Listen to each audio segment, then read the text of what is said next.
عزیزو، جیسے کہ ہم کلام مقدس میں سے مکاشفہ کی کتاب سٹڈی کر رہے ہیں، تو کلام مقدس میں یوں لکھا ہے، مکاشفہ کی کتاب اس کا 2 باب، افسس کی کلیسیا کو پیغام۔ افسس کی کلیسیا کے فرشتہ کو یہ لکھ کہ جو اپنے دہنے ہاتھ میں ستارے لیے ہوئے ہے اور سونے کے 7 چراغ دانوں میں پھرتا ہے، وہ یہ فرماتا ہے کہ میں تیرے کام اور تیری مشقت اور تیرا صبر تو جانتا ہوں، اور یہ بھی کہ تو بدوں کو دیکھ نہیں سکتا، اور جو اپنے آپ کو رسول کہتے ہیں اور ہے نہیں، تو نے ان کو آزما کر جھوٹا پایا، اور تو صبر کرتا ہے اور میرے نام کی خاطر مصیبت اٹھاتے اٹھاتے تھکا نہیں، مگر مجھ کو تجھ سے یہ شکایت ہے کہ تو نے اپنی پہلی سی محبت چھوڑ دی۔ پس خیال کر کہ تو کہاں سے گرا ہے، اور توبہ کر کے پہلے کی طرح کام کر، اور اگر تو توبہ نہ کرے گا تو میں تیرے پاس آ کر تیرے چراغ دان کو اس کی جگہ سے ہٹا دوں گا۔ البتہ تجھ میں یہ بات تو ہے کہ تو نیکلیوں کے کاموں سے نفرت رکھتا ہے، جن سے میں بھی نفرت رکھتا ہوں۔ جس کے کان ہوں وہ سنے کہ روح کلیسیاؤں سے کیا فرماتا ہے۔ جو غالب آئے میں اسے اس زندگی کے درخت میں سے جو خدا کے فردوس میں ہے پھل کھانے کو دوں گا۔ خدا ان کے زندہ کلام کے پڑھنے، سننے اور اس پر عمل کرنے والے مبارک ہوں، آمین۔ افسس کی کلیسیا کو جو پیغام دیا گیا، اس کی 7ویں آیت کو میں آج آپ کے سامنے رکھوں گا، آمین۔ وہ ساری باتیں بیان کر کے، یہ خداوند کا ایک یونیک اپنا انوکھا طریقہ ہے، جب بھی وہ اناجیل میں، تماثیل میں کوئی بات کو ختم کرتے ہیں تو اس کے بعد اکثر یہ فریز شامل کرتے ہیں جو بڑی ہی فیمس ورس ہے، جس کے کان ہوں وہ سنے کہ روح کلیسیاؤں سے کیا فرماتا ہے۔ غور کریں، خداوند خود کلام کرتے ہیں اور کہتے ہیں کہ جس کے کان ہو وہ سنے کہ روح کلیسیاؤں سے کیا فرماتا ہے۔ اس کا کیا مطلب ہے؟ خداوند یسوع مسیح، روح القدس اور باپ ایک ہی ہیں، تو جب وہ فرماتا ہے تو روح القدس فرماتا ہے، باپ فرماتا ہے۔ اس میں جب ہم پڑھتے ہیں جو غالب آئے میں اسے اس زندگی کے درخت میں سے جو خدا کے فردوس میں ہے پھل کھانے کے دوں۔ میں نے پہلے ذکر کیا تھا کہ اس آیت میں کافی چیزیں ہیں۔ غالب آنا، جس کے کان ہوں سنے، زندگی کا درخت اور خدا کا فردوس، اور ان تینوں پر میں پیغام دے چکا ہوں۔ آج ہم اس کو اس طرح اینڈ کرنے کی کوشش کریں گے کہ یہ زندگی کا درخت جو خدا کے فردوس میں ہے، ہم پھل کیسے کھا سکتے ہیں، کس کو ملے گا؟ تو اس کے لیے پہلے تھی روح القدس کی آواز کو سننا، اور اس سن کر اس پر عمل کر کے غالب آنا۔ آج کا مضمون ہے، ٹاپک ہے غالب آنا، جس کو انگلش میں کہا گیا اوور کمر۔ واٹ از اوور کمر؟ جو غالب آئے، میں اب سے آگے ڈیش ڈیش فل کر رہے ہیں۔ یہ سارے جو ریوارڈ ہیں، اجر ہیں، جن کا ذکر کیا گیا ہے، ہمیشہ یہ آتا ہے آخر میں 7 خطوں میں۔ جو غالب آئے، سب خطوں کے آخر میں جو اجر ہیں، جو انعامات ہیں، وہ ڈیفرنٹ انعامات رکھے گئے ہیں۔ تو یہاں پہ چیلنج یہ دیا گیا ہے کہ جو غالب آئے، اوور کمر۔ ایون یہ اوور کمر کا مطلب ہے چیلنج، یعنی کہ آپ کے سامنے کوئی ایسا مقابلہ ہے یا کوئی ایسا بڑا ٹاسک ہے، ایسی بڑی کوئی آپ کے سامنے چیز رکھ دی ہے، آپ کو دے دیا ہے گول کہ اس کو آپ نے جیتنا ہے، فتح کرنا ہے، ایک بڑی لڑائی ہے، سمجھ لو۔ یہ کوئی آسان چیز نہیں ہے۔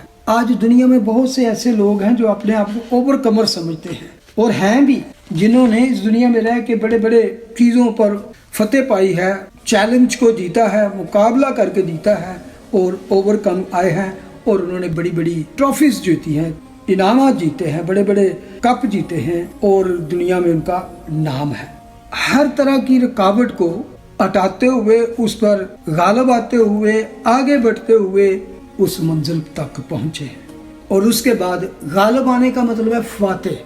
ٹو ہم ہو اوور کم، وکٹوریس، فاتح۔ بائبل میں بہت سی نعمتیں، بہت سے گفٹ دی گئی ہیں مسیحیوں کو، ایمانداروں کو، لیکن غالب آنا یہ کوئی گفٹ نہیں ہے، اس طرح کی کوئی نعمت نہیں دی گئی۔